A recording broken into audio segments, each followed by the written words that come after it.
There has rarely been the case that I have found an abundance of joy from that enterprise if there isn't a lot of joy and harmony in your family. Is it worth it? Yeah, financially it probably is. But at the end of the day, you got to ask yourself the question of, was this worth it if we couldn't figure out how to be happy as a family? The Industrial Growth Institute podcast connects you with the big thinkers, makers, and subject matter experts across all aspects of an integrated B2B industrial revenue growth function.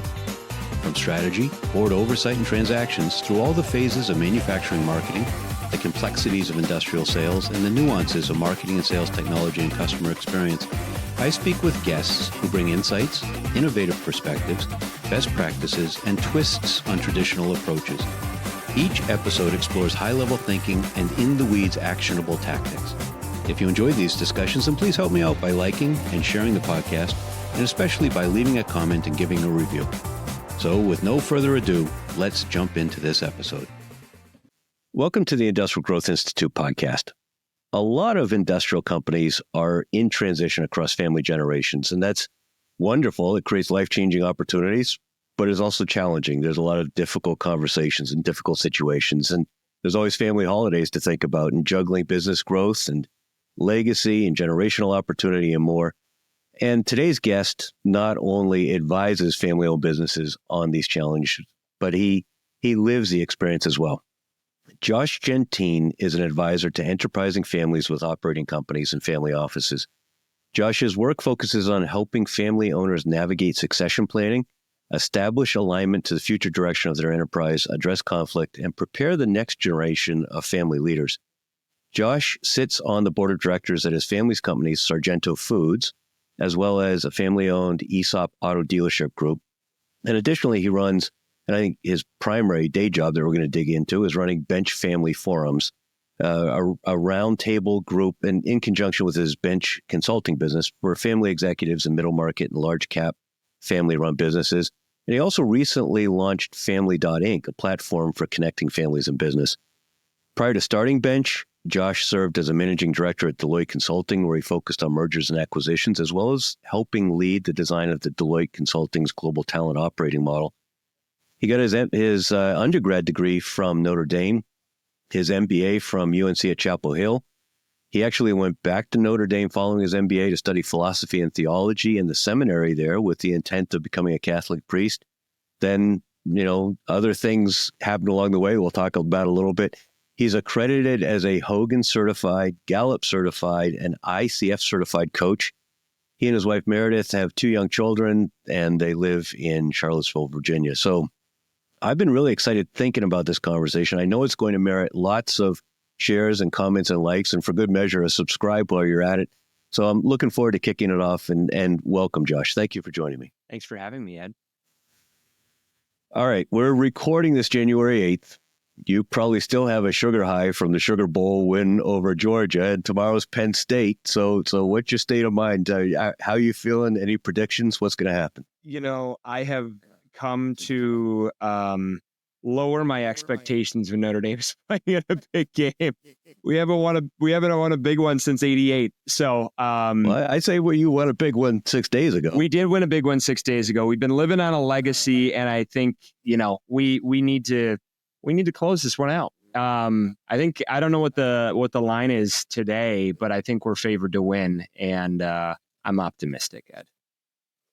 And of course, it's particularly meaningful to you because you were actually a walk-on for the Fighting Irish, which strikes me. I've never been an athlete, but that strikes me as an amazing feat. Tell me about how you pulled that off. A lot of practice. A lot of practice. I'm not a great athlete, but I work my butt off. And back in high school, I was a quarterback, kicker, and punter, and I knew I wasn't going to play quarterback for the Irish, but always wanted to go to Notre Dame, play football at Notre Dame. I lived on Rudy every week, and so I got really good at punting. And my first week of school, I badgered the coaches, as every walk-on does, badgered the coaches for weeks saying, give me a tryout. And finally, I got the tryout, and I had a number of good punts. And fortunately, the freshman punter who had just come in wasn't punting well, and they said, well, we need you as a backup. So I often joke about the fact that people are like, well, what's it like playing football for Notre Dame? I was like, I have no idea, because I actually never played a down in my life, but I had an amazing view from the sideline. And interestingly enough, I've got an identical twin brother who also went to Notre Dame. And in high school, he was my wide receiver and my holder. And Wow. I think when I made the team, he's like, well, if Josh can do it, I can do it. So my twin brother walked on as well. So we were roommates, we were teammates for 22 years together. It was pretty neat. Wow. Special. How neat. Yeah, it was That neat. is. All right. So you're a high-level athlete. You're a high-level business advisor. I'm a high-level punter, Ed. There's a difference between a punter and an athlete. Well, I mean, if you have my athletic background, you're a high-level athlete. There you go. I'll take it. What's interesting is some people are really turned off by sports analogies for business, and others embrace them. Do you use them in your work? Are they natural for you, or do you think they're too obtuse? No, I don't. It's an interesting question. I've never thought about it. I don't use sports analogies very often. I think there's plenty of others to draw from when it comes to the work. So no, rarely do I. That said, I do draw a lot of sort of references to, especially when we think about like behavioral patterns and how people show up, to some of the coaches that I had and the implications of that. And one of our coaches at the time was Bob Davie was our head coach, and obviously Bob was.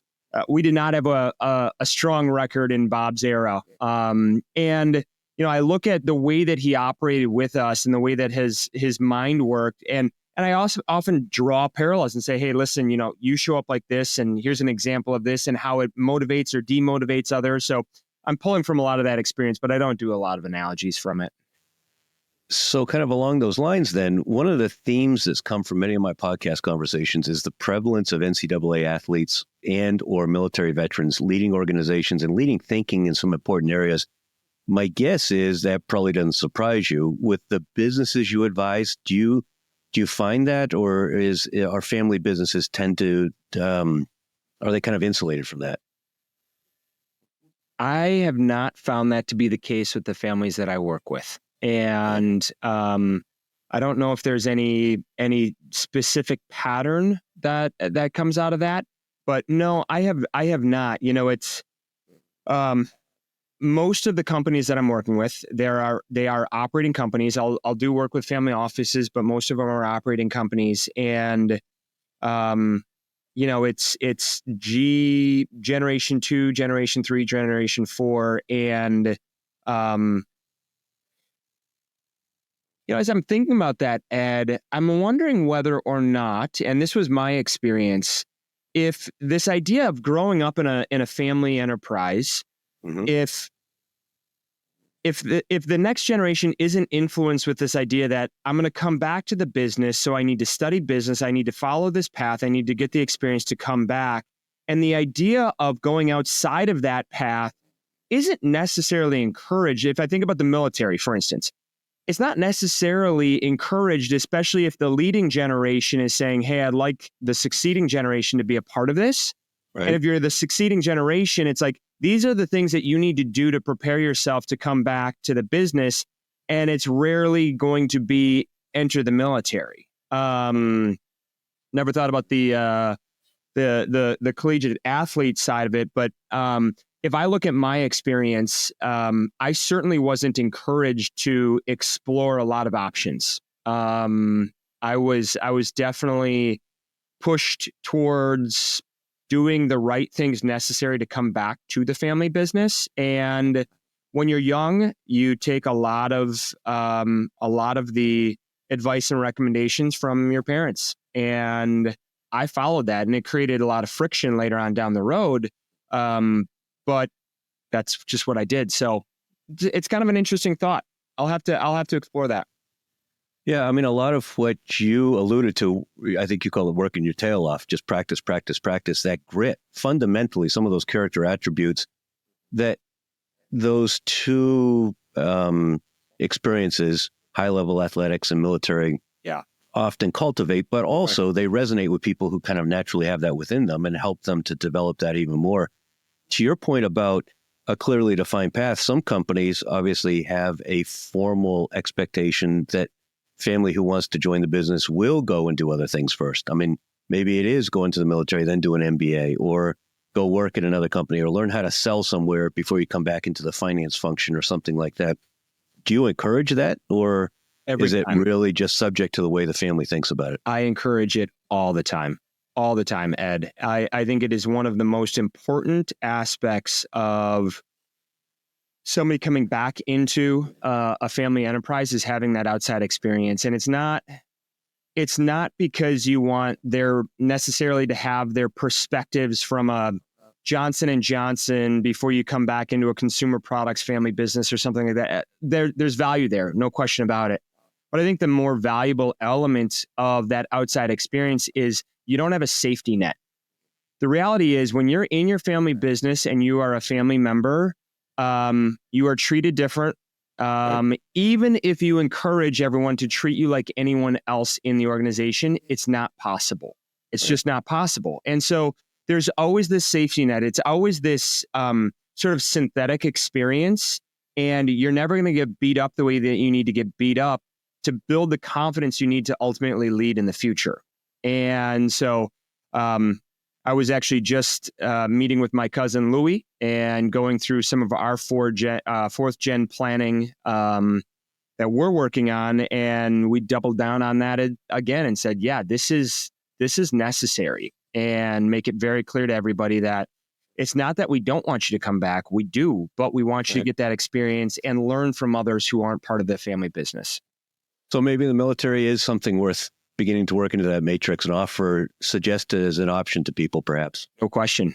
Yep. And it's such a great proving ground. And talk about building self-esteem and confidence and everything else. That is, it's, just to jump down this a little bit further, when I work with clients, I can see kind of a gap in the succeeding generation if they haven't worked outside.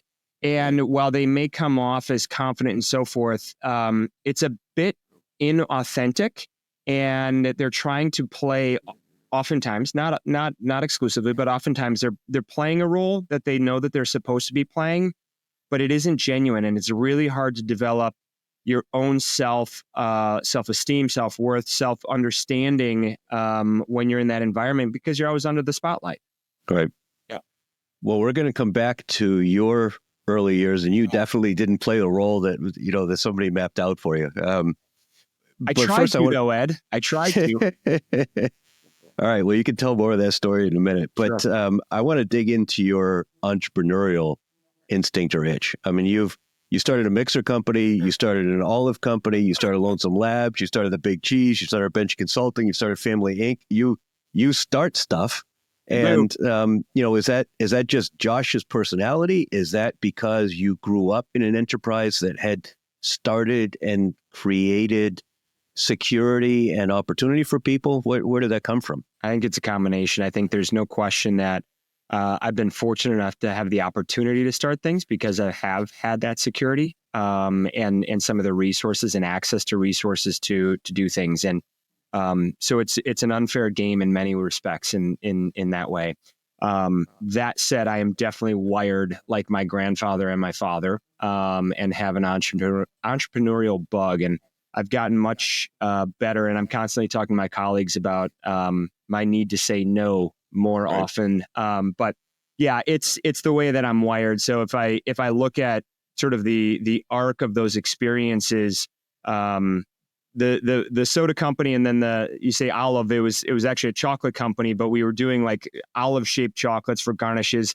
Ridiculous idea. Part of the thing, but we also had all these other chocolate truffles and so forth that we were selling. But that was me expressing my entrepreneurial sort of bend while also doing what was necessary to gain experience in the food and beverage world. I was leveraging a lot of relationships that I had.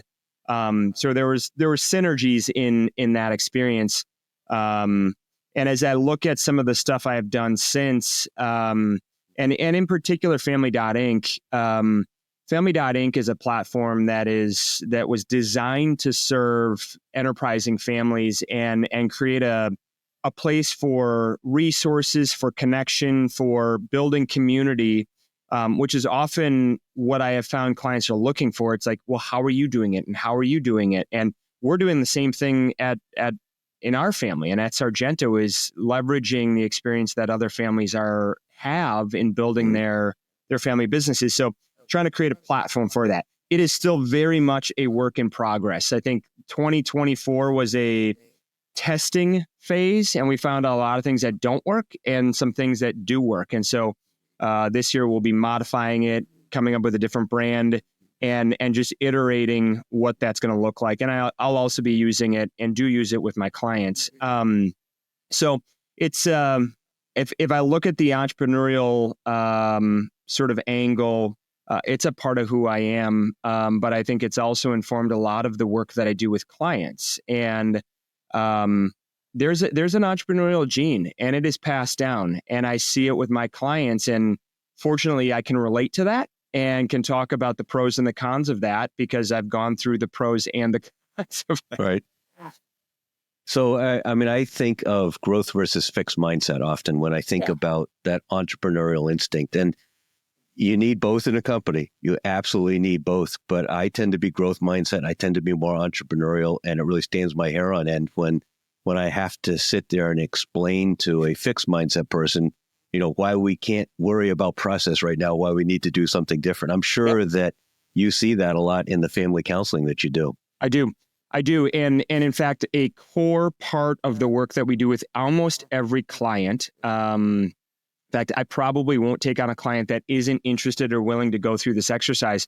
We do personality assessments on every family member within reason when we take on a client. And we're doing it because we want to understand. We use Hogan assessment, but I'm doing that because I want to understand how they operate, their behavior, how they show up, and so forth. And then we go through a big personality exercise with the entire family for a day in the family meeting. And we're doing that because I want fathers and sons and daughters and mothers and cousins and aunts and uncles to understand one another and how they operate. It creates levity. First of all, it's very humorous exercise. We love doing it. They all love coming out of it. So it creates levity, but it also creates understanding and trust. Right. And Ed, one of the more fascinating sort of metrics that we're looking at is that sort of fixed versus growth mindset. And okay, how do you show up, and where do you feel most comfortable? And we highlight the differences. If we look at a scale of 0 to 100, if somebody's 100 and somebody's a 0, let's talk about how those differences show up in terms of your family dynamics and your operating dynamics, because it has a meaningful impact on the way that they function as a family within their enterprise. And there is this tension between stable, we've built this thing, we're going to continue this thing, this is what we need to do. And oftentimes, not surprisingly, the next generation saying, where are we going in the future? How are we going to push the edges? And if we don't create and innovate, we're going to die. And so we spend a lot of time navigating that with families. I definitely want to pull on that thread. You're mentioning Hogan reminds me, Patrick Hayes, who introduced us, also uses Hogan in a different context with private equity owned companies. But it reminds me of when I took a Hogan a few years ago. I think I almost broke the thing. If you want to chuckle afterwards. I'd love to see your scores, Ed. When we stop recording, I'll share it with you. But back to Family Inc. for a second. And thinking about some of these intergenerational and differences in personalities. Yeah. Do you see among the families using it, is there a difference in uptake because of the digital aspect of it? I mean, you've built this community, which probably feels much more natural for G4 than it feels for G2. Okay. Do you struggle trying to get people aligned around that digital experience? Yes. Just yes. There's no question about it. And if I look at my dad and his brothers versus our generation versus in our case, the fourth generation, our kids, there's a significant delta between comfort with something like that and understanding for how to just use it, the intuitiveness of it. And so, yes, there's a big difference, and there's a big difference in terms of uptake and adoption of that. And then how do they use it? And that's one of the things that we've been trying to understand is where does it fit in the ecosystem of a family system and a family enterprise? what are they actually looking for and how do they use it? I mean, I look at my dad, and big email user, obviously, will do a little bit of texting, but isn't going to touch a lot of the other platforms. And then the fourth generation are my cousin's kids. Mine are too young, but they text for everything.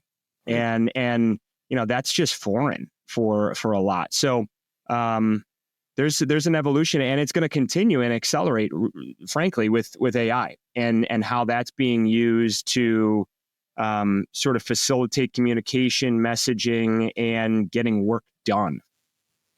Do you use that difference in the experience and the uptake within the family with your platform ever as kind of an analog to help them come face to face with some of the conflict they have about how they might incorporate into the business with their users? Yeah, it would be the other way around though. The consulting work really, and the conversations I'm having with the family then feed into Family.Inc. So we're addressing that tension up front with a lot of clients, and then they end up on the platform as a communication tool and a connection tool. But yeah, I mean, it's one of the things that I have found is families, I would say, by and large, aren't great at communicating with each other. They take those relationships for granted. And so much of the work that we do is highlighting the communication patterns that we see, and both the strengths of those patterns as well as the challenges of those patterns, and actually just naming it and calling it out and creating a place for them to talk about those differences. It's like, let's just own the fact that we're not on the same page in terms of the way that we operate. That's okay. That's natural. Welcome to being a family member. But now what do we do with that going forward? You know, if I think about this, the psychologist is going to unpack what is the meaning of that, where did that come from, and so forth. I'm very focused on, great, it is, now what? And where do we take that? So we talked about the digital aspect. You're, I think, tail end Gen X or very early millennial, somewhere in there. And the beginning of your career was very analog. But since COVID, it looks like with a number of your different ventures, you've really doubled down on digital.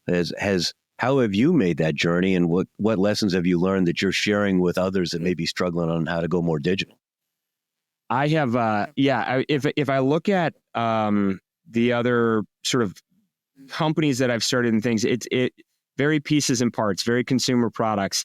My eyes were like blown wide open with technology and just the scalability of all of it. So Lonesome Labs is a company that I started with a good friend of mine in Tel Aviv, which is all focused on Amazon third-party sellers. And I wasn't the technologist. My partner Tom was much more in tune to that.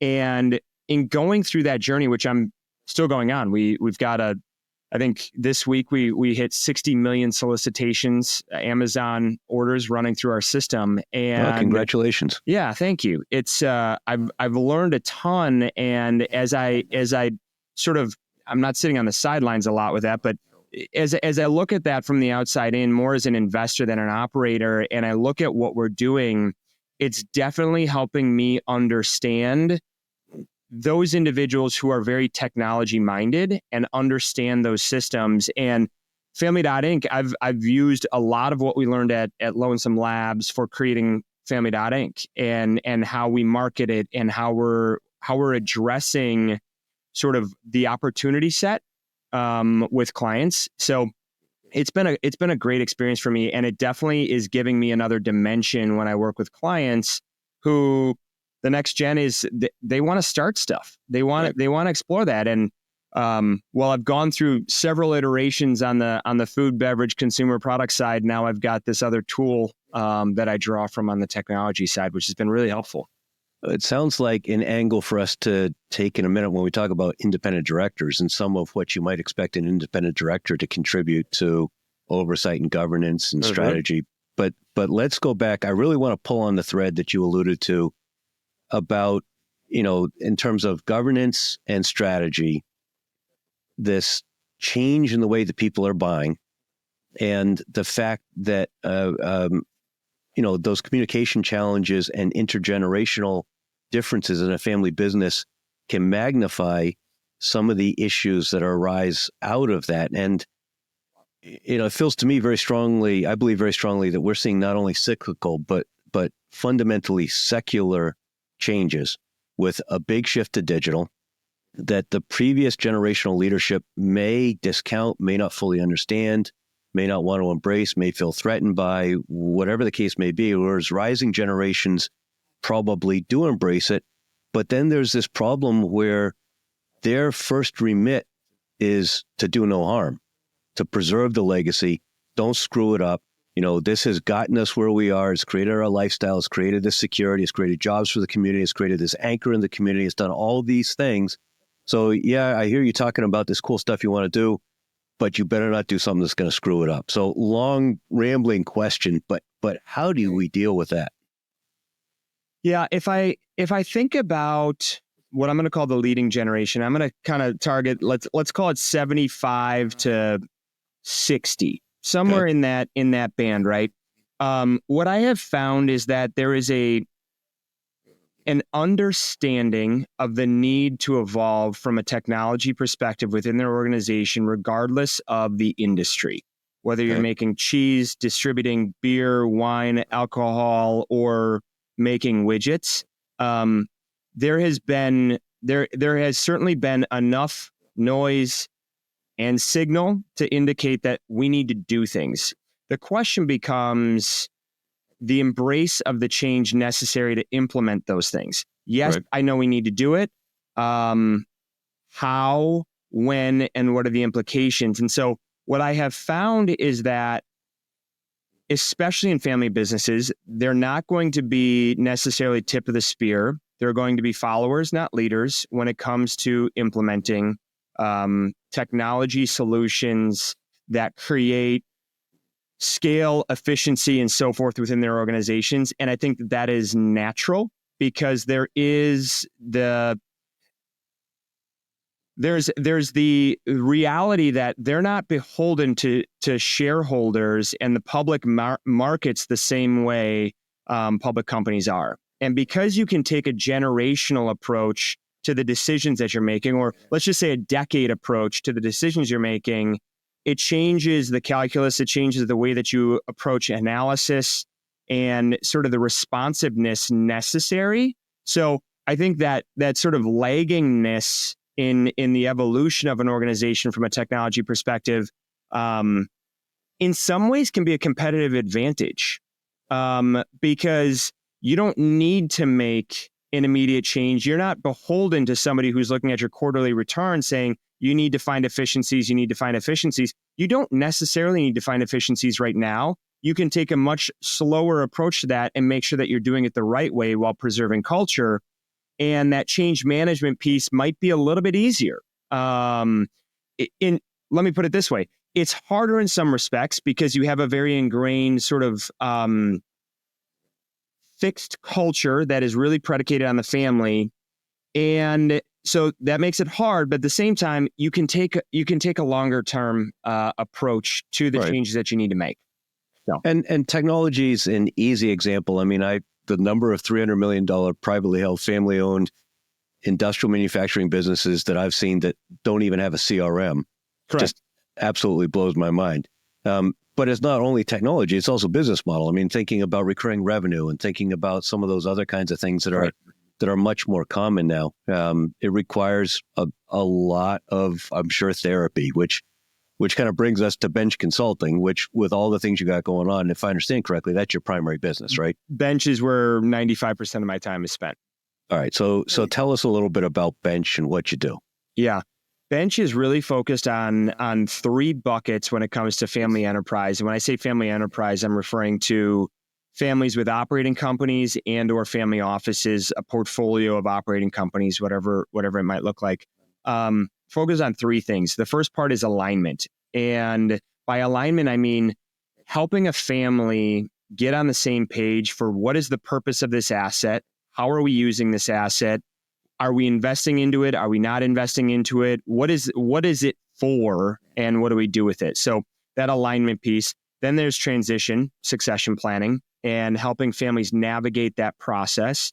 And then the last one is conflict. And as you can imagine, Ed, sometimes all three of them are going, they're all there at the same time. But I'll get families that call and say, we've got multiple family members who are operating in this company and we don't get along, and what do we do about it?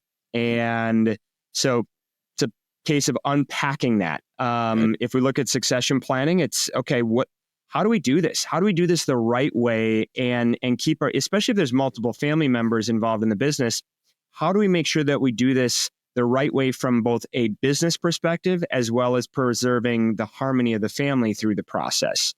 And then alignment is really that the biggest bucket, because ultimately this comes down to, why are we doing this? Why be a part of this family enterprise going forward? And if we do want to be a part of this and we want to keep this a family enterprise, then how do we do that in the most responsible way for both the stakeholders as well as for the family members? And what percentage of the time do you find that people call you when it's already too late? It's not as often as, thankfully, as many might think. I mean, it must be because you're a wizard. Well, I'd like to think they have the foresight and recognize I need to get in front of this. I mean, the idea, that whole Succession TV show sort of scenario of all of this conflict and dad dies and what do we do? There are certainly those cases, but by and large, I would say most of them are coming with a runway, and they're saying, we know we want to do this right. Fortunately for me, my grandfather, my dad, his brothers, the leadership team at Sargento had the foresight to say, we need to do this right. Let's get in front of this. And I think they see that and say, how do we do that? How do we do what you guys did? Because seemingly you did it well. And I would say that we did. There's no question about it. So fortunately, I have enough of a runway to work with families over multiple years if needed to get them in a position where they can make a transition or find that alignment in a responsible way. And so you're not providing the answers. You're helping them develop the tools and frameworks and conversational strategies to reach the right answers for themselves, correct? Yeah. And I would say it's a little bit of a balancing act because, Ed, I love family businesses. I think family businesses, family owners are great owners, and dare I say better owners than private equity owners or anyone else. If I look at the impact that we've had at Sargento on the communities that we are involved in, those communities would not be the same if we weren't a family-owned business. The employees would have a very different experience for their families if we weren't a family-owned business. So first and foremost, my going in kind of hypothesis or goal is to keep a family business together. Now, that is not always going to be the case, the reality, or the best solution for a family. So I have to be very open-minded and recognize that my family values are not your family values. And while I might have a point of view, I'm not here to say that this is the right way or the wrong way. So it is really about, if I borrow a term from coaching, it's about creating the container to have the conversations necessary to make the decisions that are the right decision for the family. At the same time, I am going to be very clear and vocal about potential opportunities and risks associated with the decisions that they make. Right. So I think I know I've got enough reps to say, if you guys choose this, implication 1, 2, 3, and 4, how comfortable are you with those implications? Right. And so I feel like I can provide that perspective, and they still may choose to make that decision, but they're doing it informed in an informed way, and it's my job. All right, so you talk about risk, and this. I mean, I just keep coming back to this question of the growth challenge that I see, and I know every situation is unique, and I'm sure, you see lots of examples of what was it, Tolstoy, I think, Anna Karenina, the quote about every miserable family is unique in its the way that it's miserable. But at a high level, if we go back to this question of helping rising generations step into a role where they balance this legacy preservation against the need to take risk and change and grow. It feels like that must be a common problem. What kind of advice do you have that you could offer, categorically that might be helpful? I'm going to add a nuance to that because Okay. I think in general, yes, let's call it the succeeding generation is looking to build and to grow and find new opportunities. Simultaneously, I also think if done well, the succeeding generation, by and large, does respect the legacy that has been built, understands where they came from. Simultaneously, what got you there isn't going to get you to the next to where you need to be, right? So, and the other sort of nuance of that is that the succeeding generation, depending on the sort of family dynamic, may not want to take some of those risks because taking those risks put the entire legacy at risk, and that's a risk they don't want to take. Right. And so there's a tension, and it really comes down to each of the individual families and how that family dynamic plays itself out. If we do take the assumption that the next generation is trying to push the envelope and get to the next level, what I'm constantly doing is trying to help them understand what is the real concern from the stakeholders, from the leading generation around the decisions that need to be made to grow that business going forward. So if we think about innovation in any sort of way, is that leading generation afraid of the investment necessary, the change necessary, preserving the legacy? Like, what are the underlying values that make them concerned? If they Can you generalize it all? Yeah, let me give you an example. If a next gen steps into a seat and is wants to kind of push the envelope a little bit, is the leading generation concerned about how the decision is being made, or is it the decision being made? So if they don't necessarily trust their son or daughter because they haven't had enough reps, let's talk about that versus the need to grow.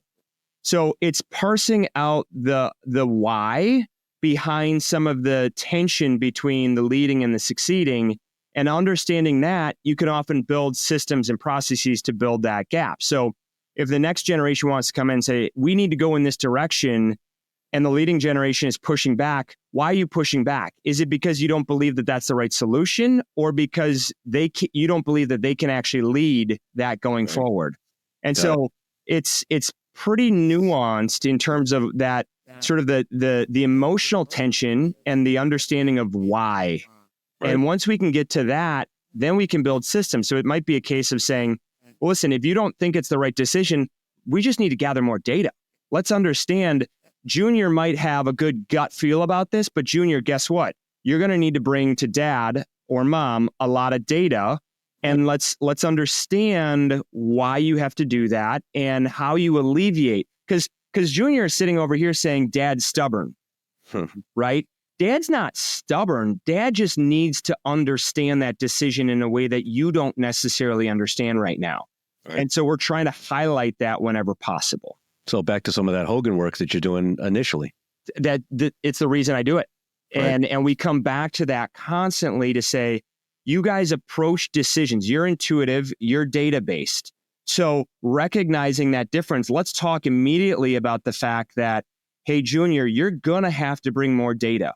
Like, get used to it. And by the way, your leadership team isn't going to trust you because you're Junior and you're an owner. They're also going to need data that says this is the right decision. So let's start to build that muscle and get you much more comfortable with making decisions that are data-based, not just intuitive-based. But of course, growth versus not growth isn't the binary decision that it appears to be, because product market fit degrades and market expectations change. And so there's this tension where you can't just tread water. You got to change or it will deteriorate. And that's, it's okay to decide that consciously, but it's a shame to ignore that. Yeah. And there's no question that there are there are many instances where that leading generation is comfortable. They've created something that has provided liquidity to the family, and locking down around here's our business model and here's what we do is natural. It's comfortable, and I would expect it. Part of what we're looking at when I look at clients is you might have, I'm going to use Junior again. You might have Junior over here saying we've got to innovate. We got to innovate. If it's just Junior saying we've got to innovate, unfortunately, dad, mom often will ignore that voice because it's their kid, and there just isn't enough trust in what Junior thinks. And so having a good leadership team around you, pushing you to understand what's happening in the market and be willing and able to ask the hard questions about your business model is really important. And that the sort of overarching work that we do that we often describe as moving from family business to business family.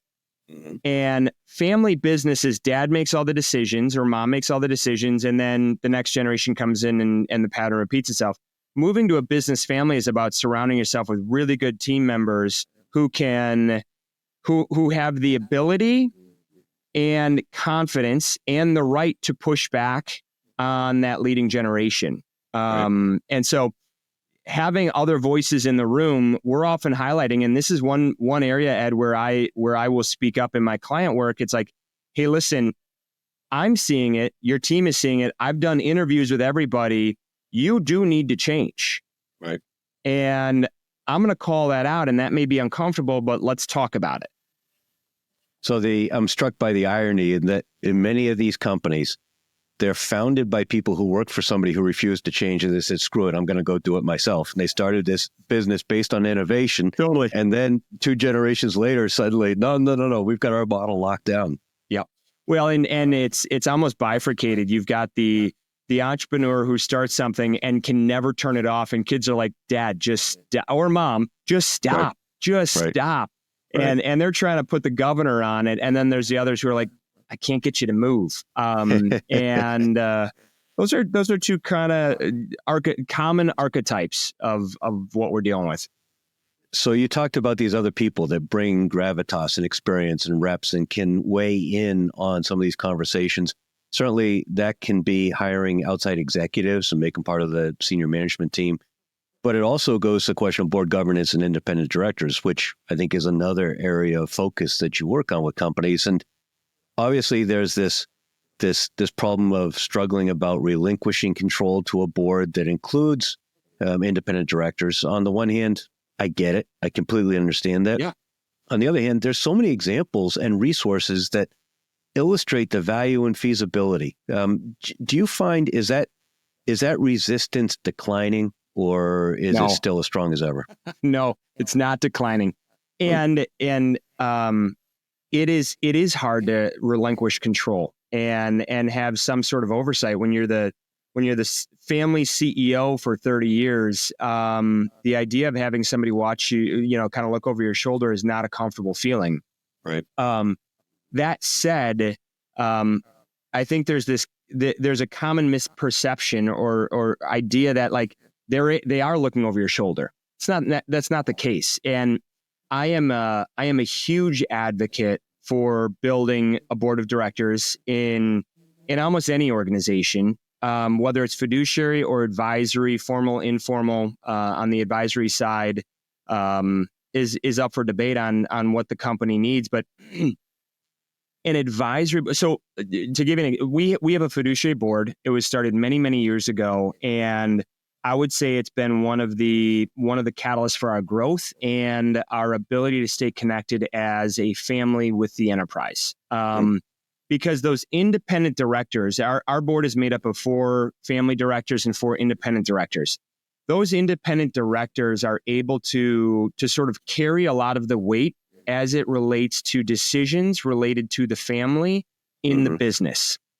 And having that check on how the family operates within the context of the business, because you've got independent, objective perspectives coming from these directors, is it takes a lot of the pressure off family members who have to make hard decisions as they relate to family. Right. So who gets to be the next CEO? Should we promote or not promote this family member? Do we need to terminate this family member? Are family members living the values that we espouse in the organization? And if not, what do we do about it?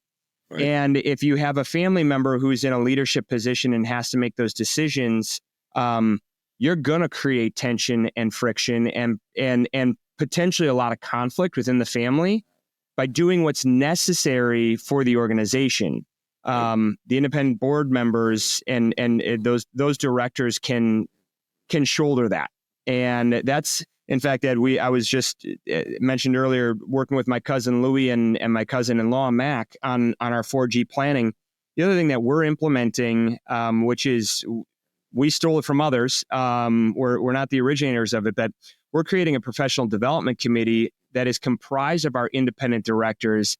And that committee is focused on the performance and success of family members who choose to enter the business. So they are going to be a part of understanding how's somebody doing. Right. Are they on the right track?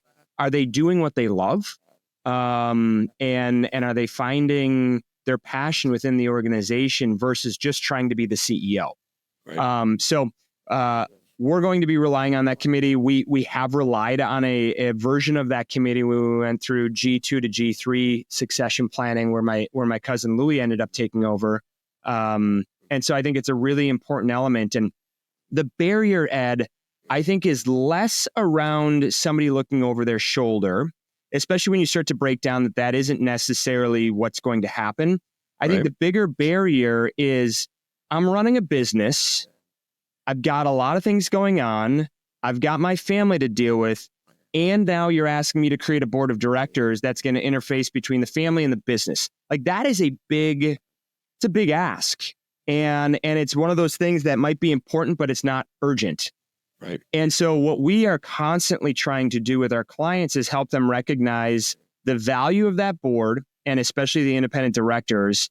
And then we're basically, let's call it board in a box. We're creating, literally going through agenda 1, agenda 2, agenda 3, agenda 4. I'm not doing any board recruitment, but we're vetting the whole thing. We're creating the charter.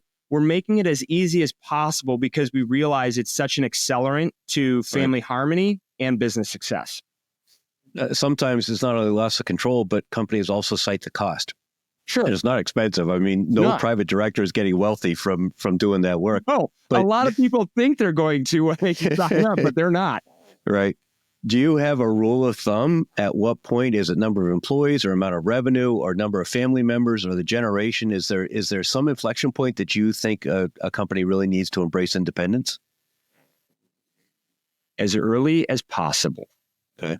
And it's when we talk about independence, I would lean on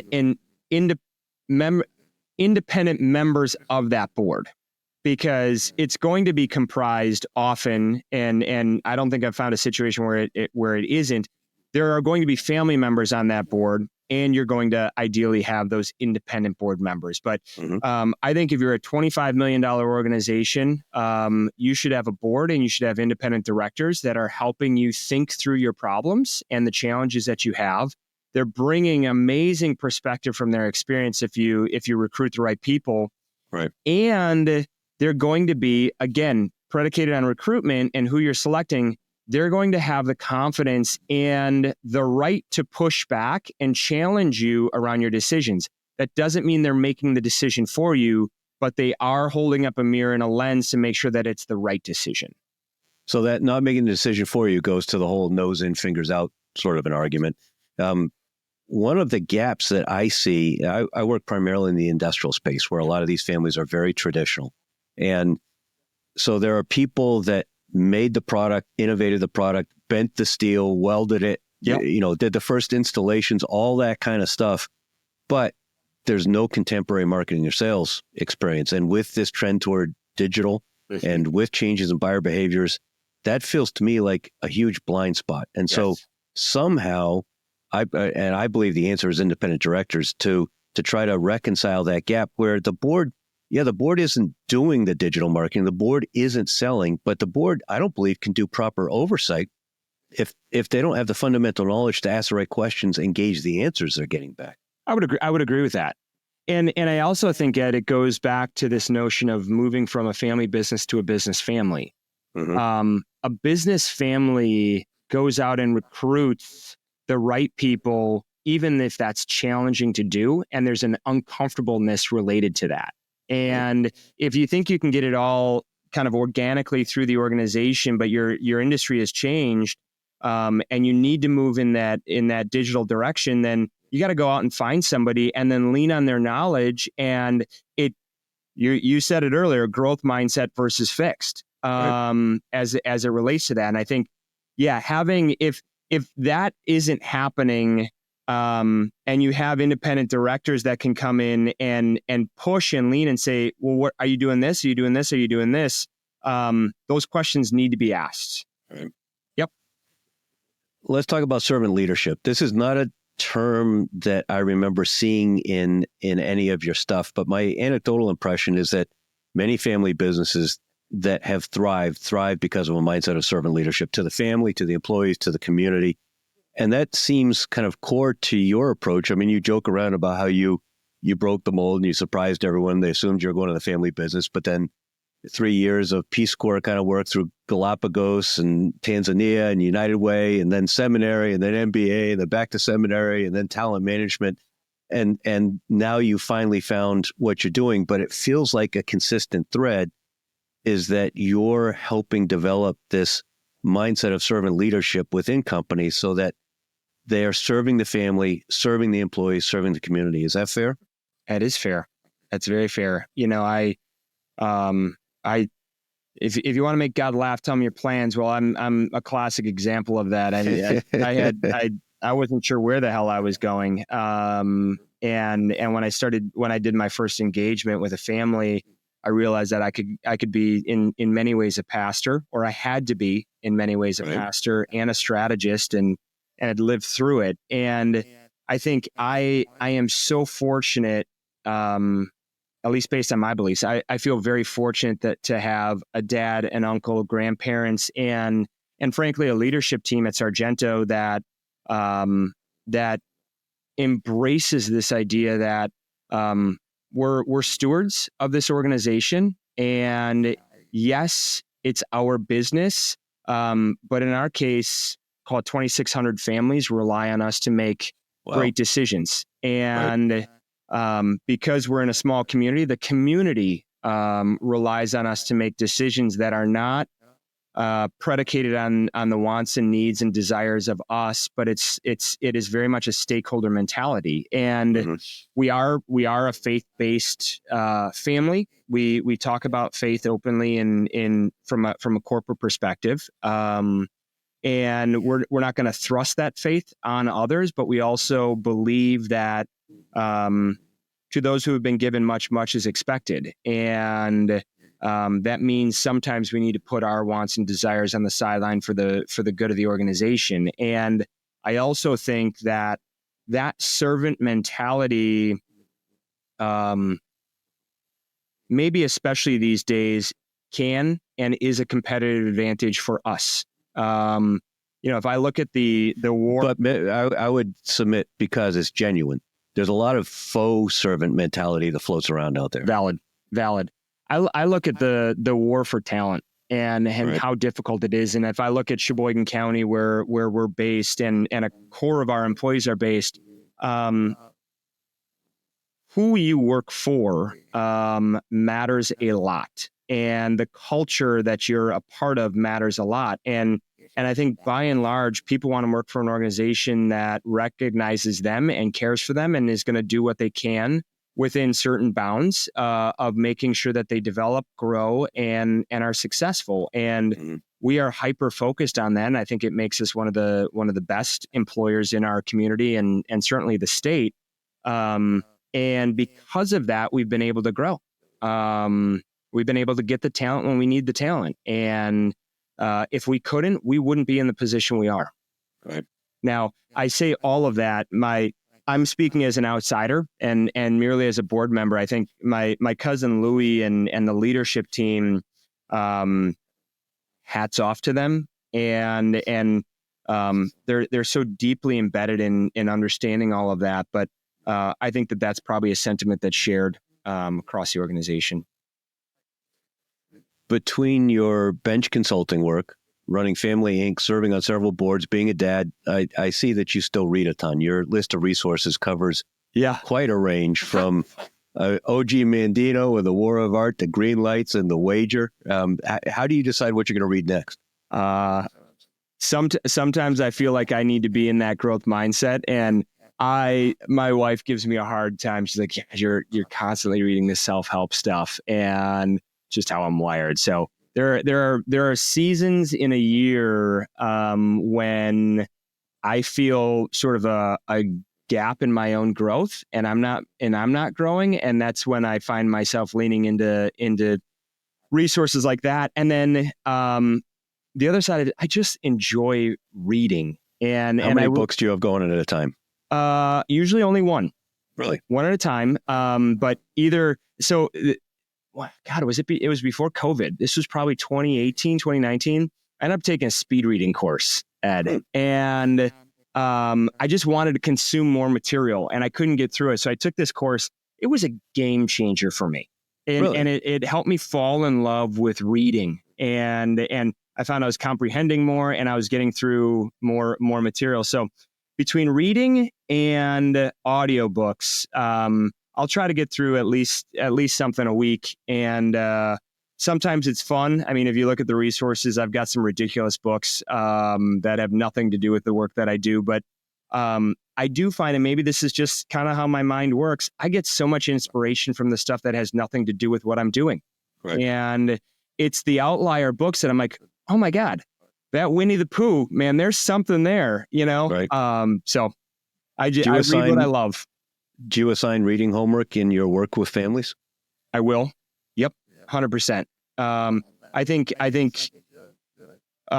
trying to constantly promote that growth mindset by doing reading assignments, book clubs, stuff like that in families is really important.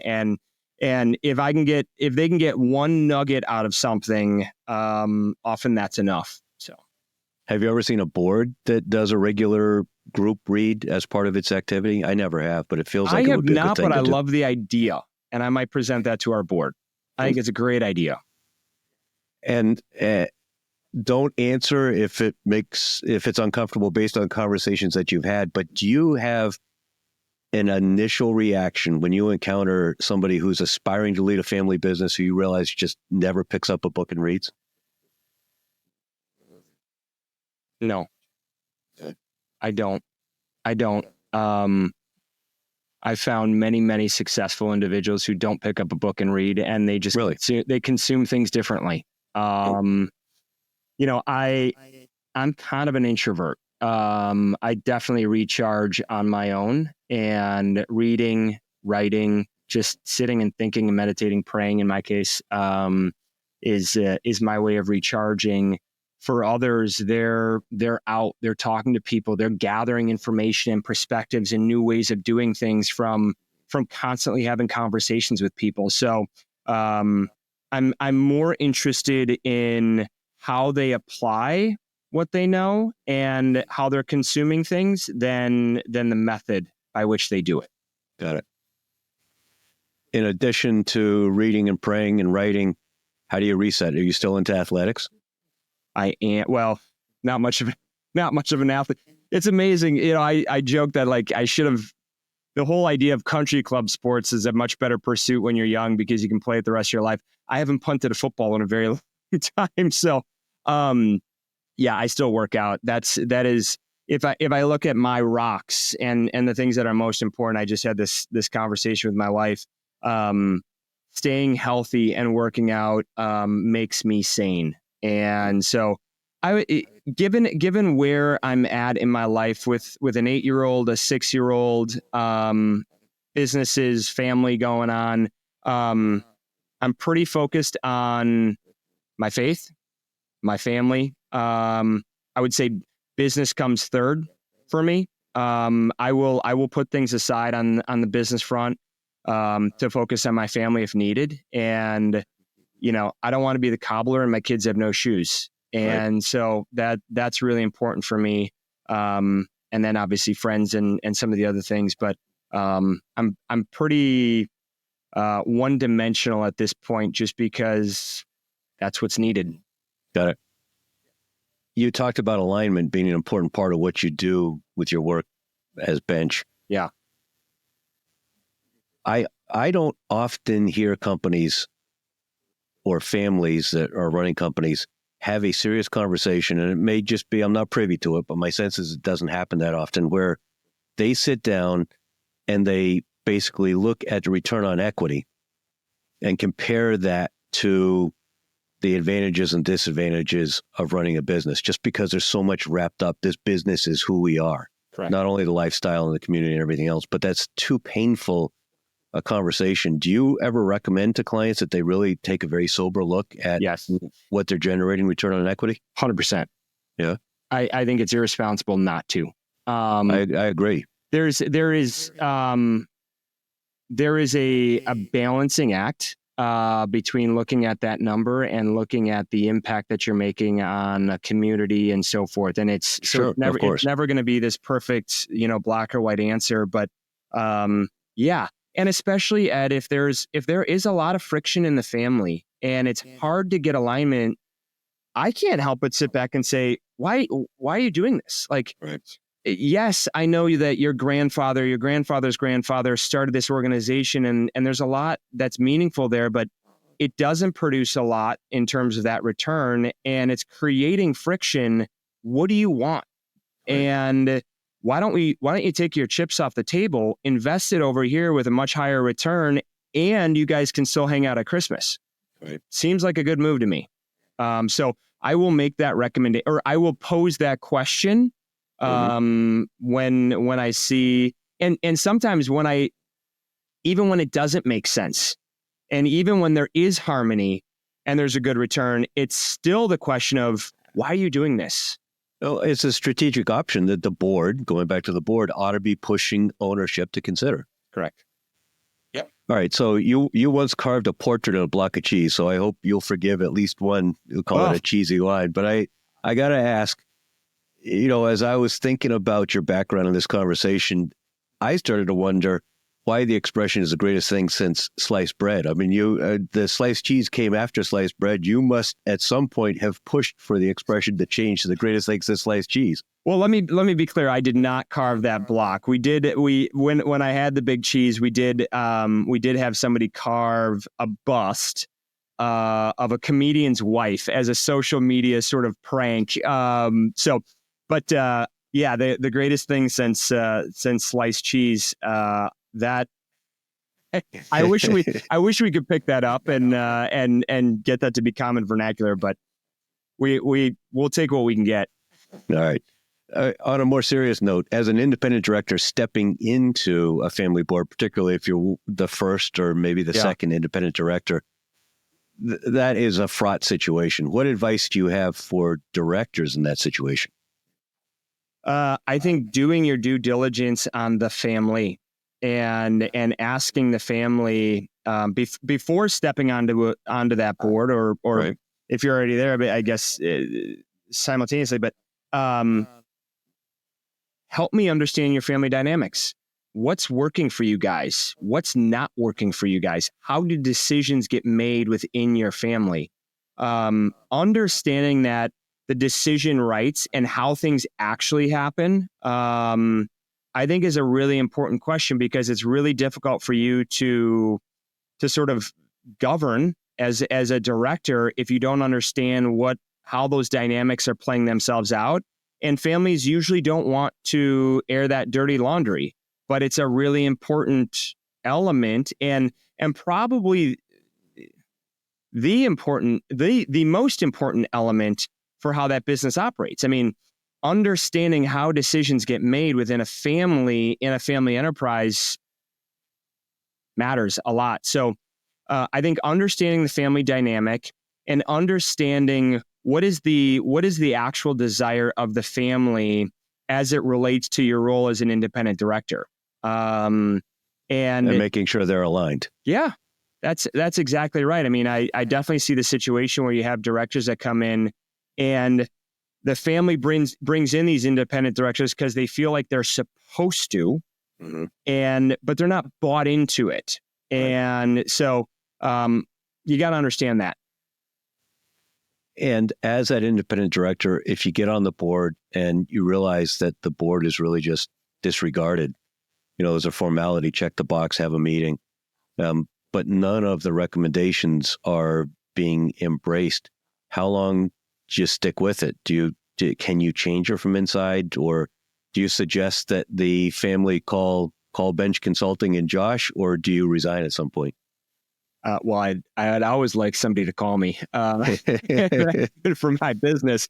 I think it's important to speak up when you see that the family, the leadership is not properly vetting the advice and the perspectives that the board is bringing to the table. I think it's important to call it out sooner rather than later. And it isn't it isn't necessarily anyone's fault. It's like, hey, this is what I'm seeing. For some independent directors, Ed, it may not matter. They're there because they want to serve on a board. They want to be a part of that for whatever their values and motivations might be. In my case, I travel too much to sit on a board that I don't have the ability to move the needle. And plus, you got the growth mindset. Yeah. So everyone's different, but I think raising that point earlier rather than later is really important, because I think it speaks to a bigger dynamic that's going on within the leadership team and potentially within the family as well. But it's hard to raise it without sounding petulant, though, isn't it?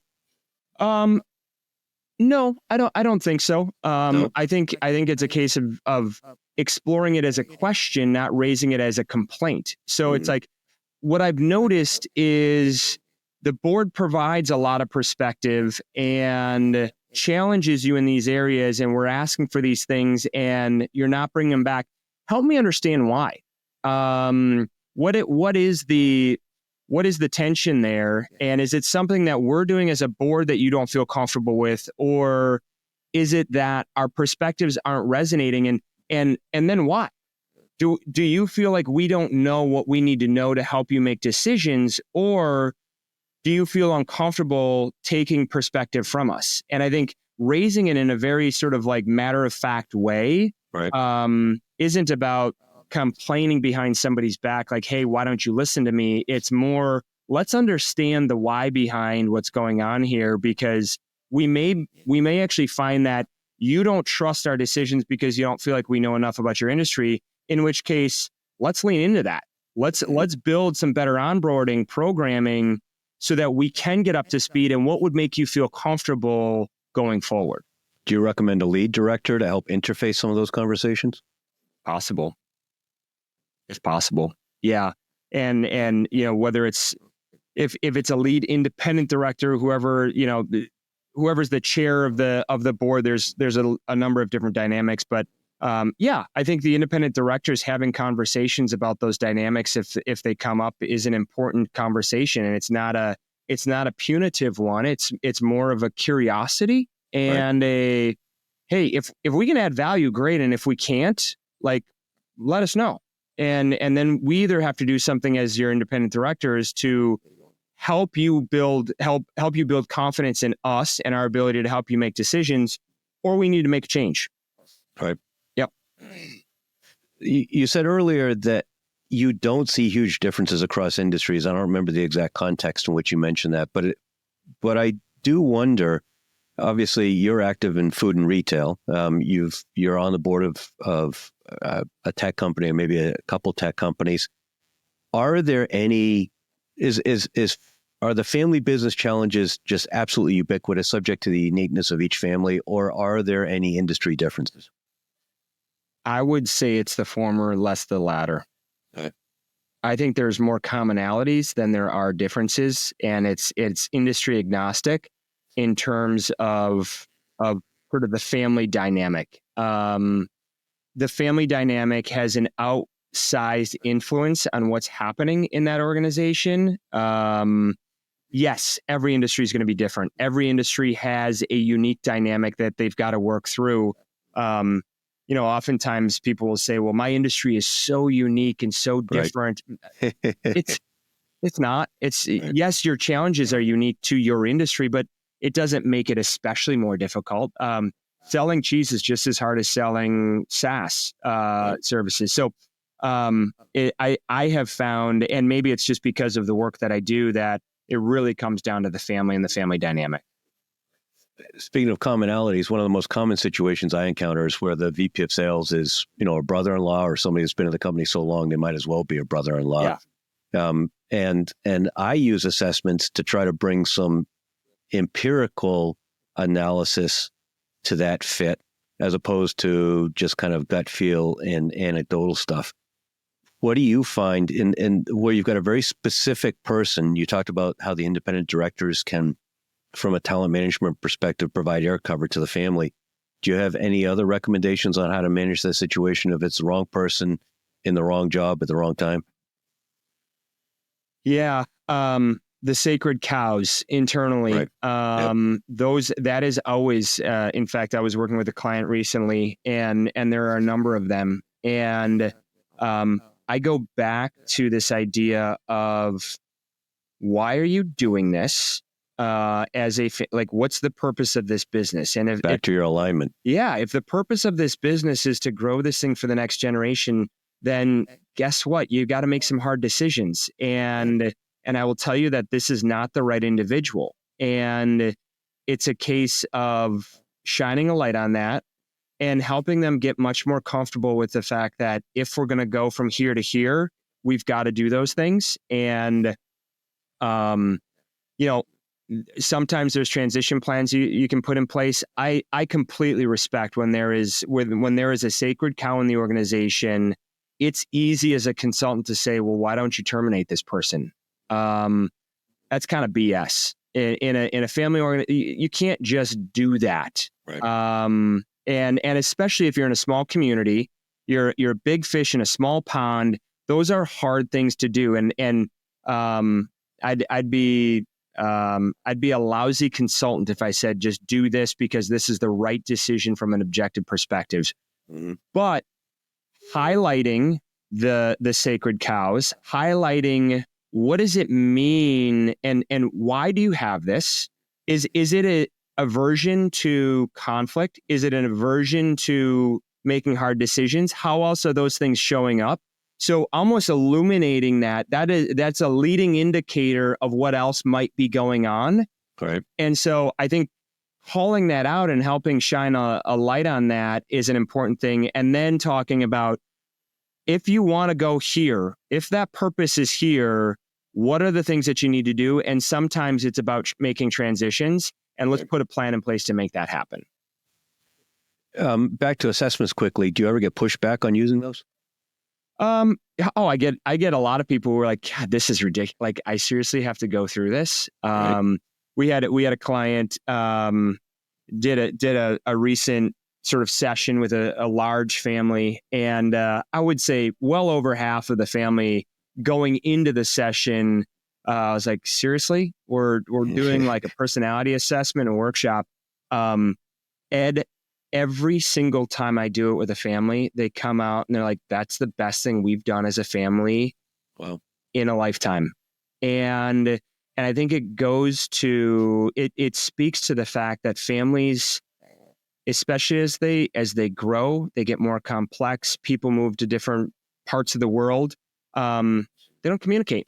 Right. And one of the things that I often talk about is the fact that in the corporate world, billions are spent on helping colleagues learn to have crucial conversation and understand one another. And you invest all of this time and resources into getting to know this person you're not related to. And yet families don't do that. They don't know each other well. And so when we take them through this corporate exercise as it relates to the family, it illuminates all of these dynamics. And and creates this amazing levity for the family and common taxonomy around how they show up. And I don't think I've ever had anyone walk out of that saying that was a waste of my time. Do you recommend it for the boards as well? I would love it for the boards. Yes. Sounds like they often resist. I think at the board level, probably more so, just because it's a different dynamic. And, is it fiduciary? Is it advisory? How often are they meeting? There's just too many nuances. But yeah, if we talk about a high functioning board, going through board development work and doing exercises like that is incredibly important, especially as it relates to making difficult decisions and making sure that everybody around the table is speaking up and has a voice when needed around the hard decisions. Yeah, I think it's important. All right. So for people who are listening and they're intrigued, tell us just quickly about your ideal client and how you recommend folks get in touch with you. Yeah. You can get in touch with me. First of all, I'll answer that through benchconsulting.com. That's the easiest way. And I'll drop that URL as well as Family Inc. I'll drop into the show notes. Perfect. Thank you. Ideal client is a family enterprise. Ideally, family members are involved in the operations of that organization. I would say most of our clients, revenue-wise, $500 million and more. That said, we've worked with much smaller organizations, and I think the impact in a smaller organization is even greater than in a large one in many cases. And so, ideally, there's multiple generations, or the hope for multiple generations to be a part of that organization, either in an ownership capacity or an operating capacity.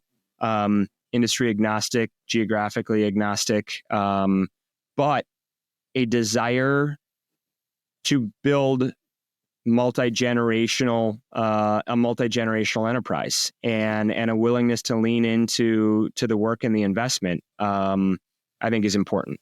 How long does a typical engagement last? I have a little bit different model than I think a lot of other consultants.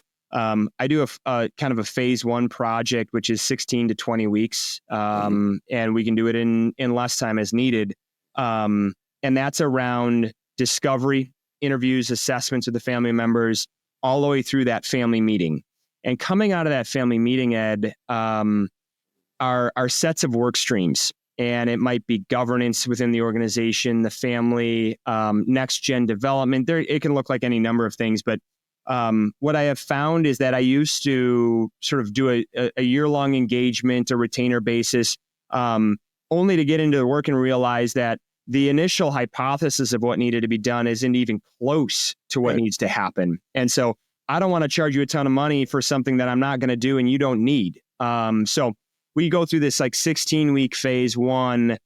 You essentially get a work plan and either take it on your own as a family and a leadership team that you can run with, or you ultimately engage us in these different discrete work streams that we will support you with, in addition to your legal team and financial team and so forth. All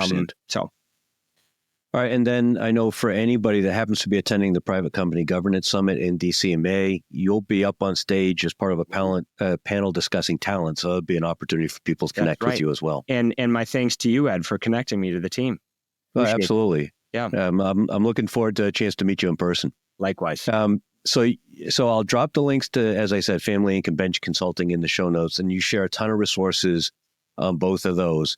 For folks who aren't quite ready to pick up the phone and call you yet, not ready for that family meeting yet, not ready to kind of open the kimono completely, do you have any recommendations on sources for information that will help them begin the journey? Yeah. First, I would caveat the fear of picking up the phone. So first of all, if I look at my work and maybe my vocation or call in life, it's to help families navigate this stuff. So picking up the phone or sending me an email is not going to be the start of some sales process. I freaking love helping families navigate this stuff. And yeah, I have a limit. Let's not have a weekly call. That's unbillable. But at the same time, picking up the phone and saying, here's where we're at. here's the challenges and the things that we're struggling with. What are your thoughts? I'm going to provide thoughts. And I'm also going to say, and here and here and here and here are different resources or other people that you should talk to, that you don't need to walk down the sales channel. It's more about, how do I start to surround myself with perspectives that can help me better understand what I need to do going forward. So that's my first caveat. I have a lot of conversations with family members who they're not ready. And Right. I don't want to sell them on something if they're not ready for it, because it's going to end in a disaster for them and for me. So Right. I'd rather not sell it.